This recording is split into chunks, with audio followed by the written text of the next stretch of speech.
About 20% of teens will experience depression before they reach adulthood.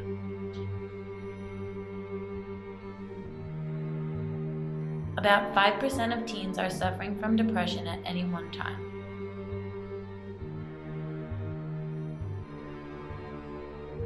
Most teens with depression will suffer from more than one episode.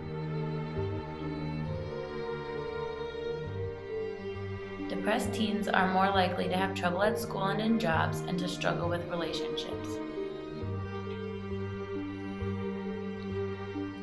Untreated depression is the number one cause of suicide. Suicide is the third leading cause of death amongst teenagers.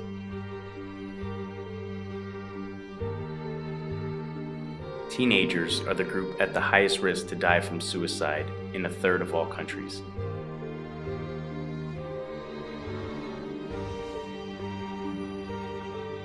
It is estimated that at least 25 attempts are made for every completed teen suicide.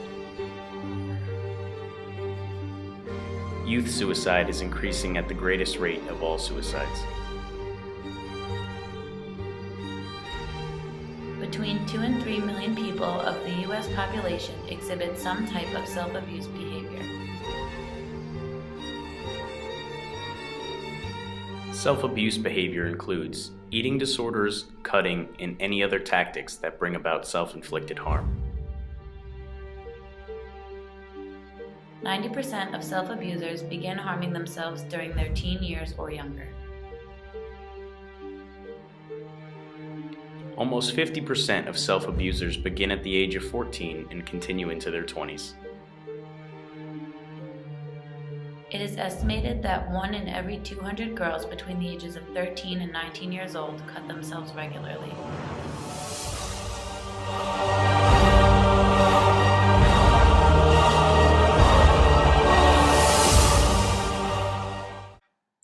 This presentation is a suggested curriculum of how to spread depression, suicide, and self-mutilation awareness and prevention amongst high school students.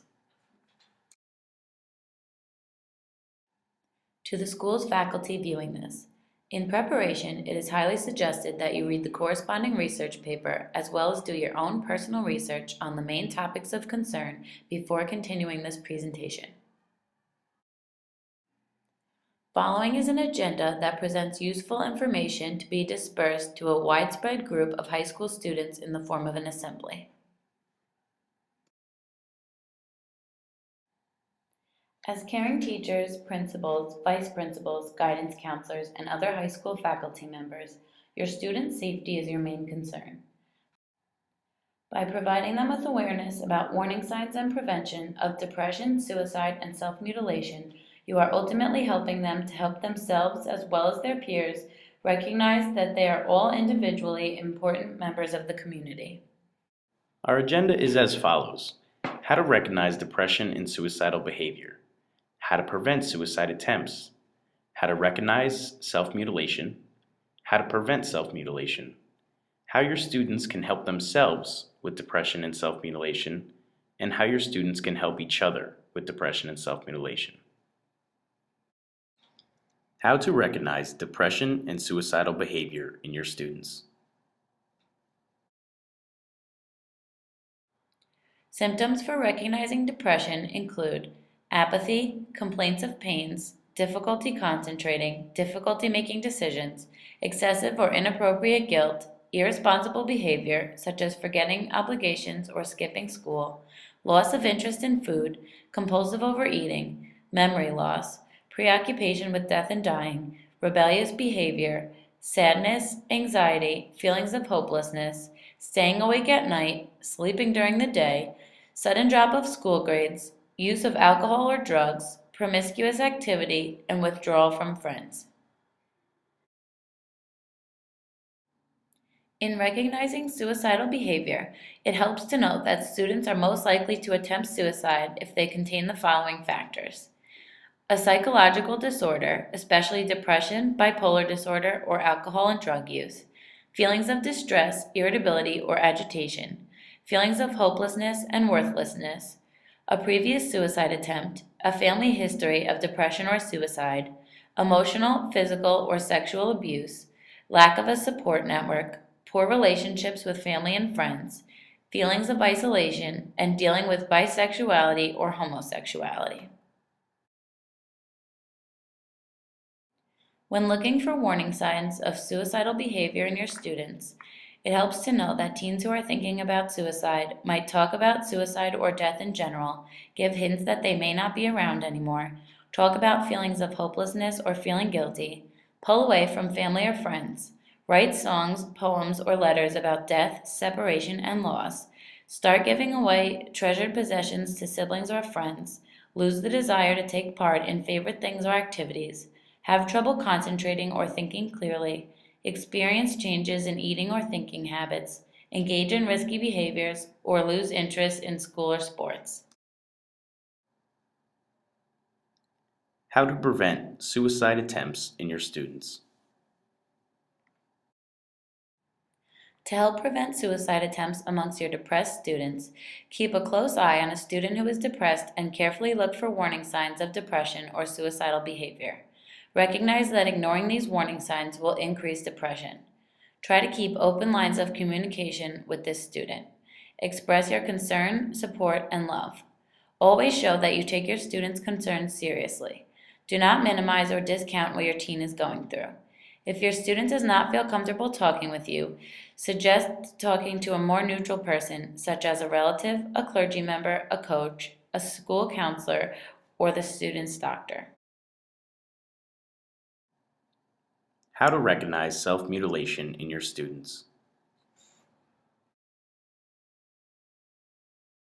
When recognizing warning signs of self-mutilation in your students, look for unexplained wounds or scars from cuts, bruises, or burns, usually on the wrists, arms, thighs, or chest. Bloodstains on clothing or blood-soaked tissues. Frequent accidents, as someone who self-harms may claim to be clumsy or have many mishaps in order to explain away injuries. Look for covering up, as a person who self-injures may insist on wearing long sleeves or long pants even in hot weather. If the student needs to be alone for long periods of time, isolates themselves, or is irritable, this is also a warning sign for self-mutilation.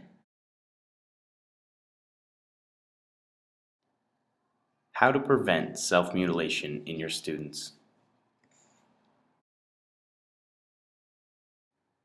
When preventing self-mutilation amongst your students, remember that self-mutilating is a behavioral sign of a deeper underlying problem.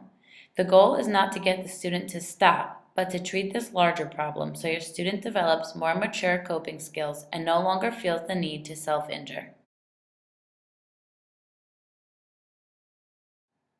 Some don'ts to remember when preventing self-mutilation. Don't react with anger. Don't deny the problem. Don't assume this is a phase your student will outgrow. Don't ask your student, why are you doing this to yourself? Don't try to take away sharp objects. If they want to self-injure themselves, they will find a way. Some do's to remember when preventing self-mutilation. Do recognize and admit your student needs help. Do take the problem very seriously. Do recognize it is not just attention-seeking behavior.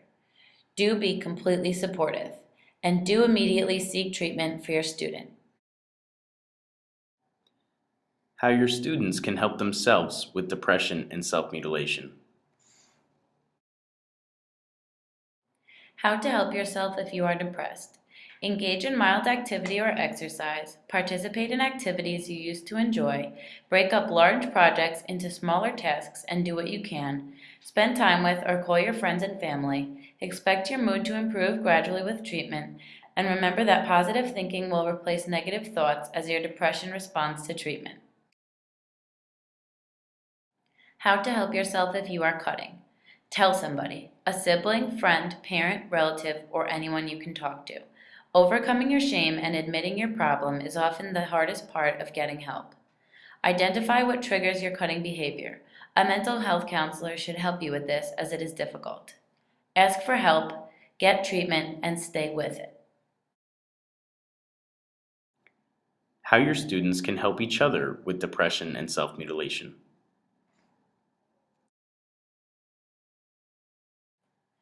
How to help your friend if he or she is depressed or cutting. Help him or her get diagnosed and treated. Make sure he or she talks to an adult and gets evaluated by a doctor. If your friend refuses help, tell your friend that his or her health and safety is important to you. Encourage your friend to stay in treatment. Offer emotional support, talk, and listen carefully. Never ignore or discount your friend's feelings. Never ignore comments about suicide.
Bluebirds fly.